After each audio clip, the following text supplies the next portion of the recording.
में छाई महंगाई कहो दिनमा कैसे बिताई।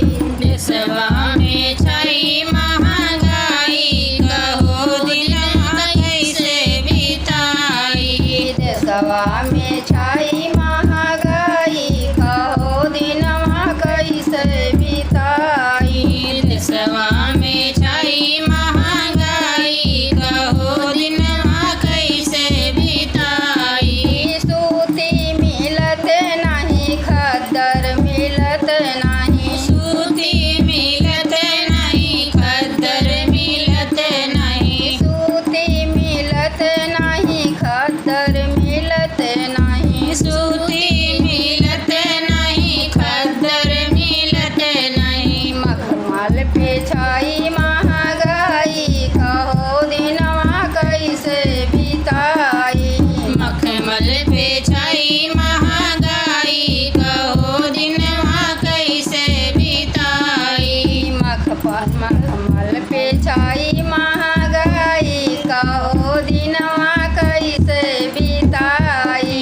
मखमल पे छाई महंगाई कहो दिनमा कैसे बिताई। देशवा में छाई महंगाई कहो दिनमा कैसे बिताई। देशवा में छाई महंगाई कहो दिनमा कैसे बिताई।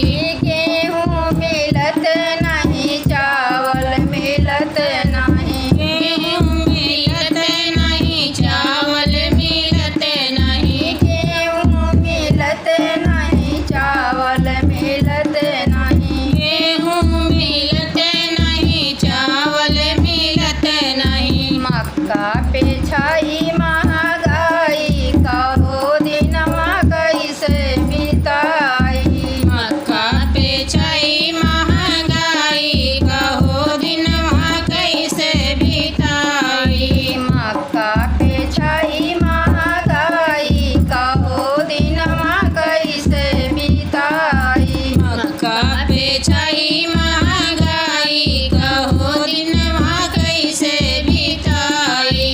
देशवा में छाई महंगाई कहो दिनमा कैसे बिताई। देशवा में छाई महंगाई कहो दिनमा कैसे बिताई। देशवा में छाई महंगाई कहो दिनमा कैसे बिताई। देशवा में छाई महंगाई कहो दिनमा कैसे बिताई।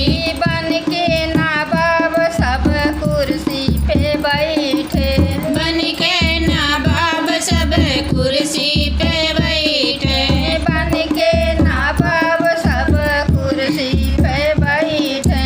बन के नवाब सब कुर्सी पे बैठे। आग लगवन के नेताई कहो दिनमा कैसे बिताई। आग लगे उनके नेताई कहो दिनमा कैसे बिताई।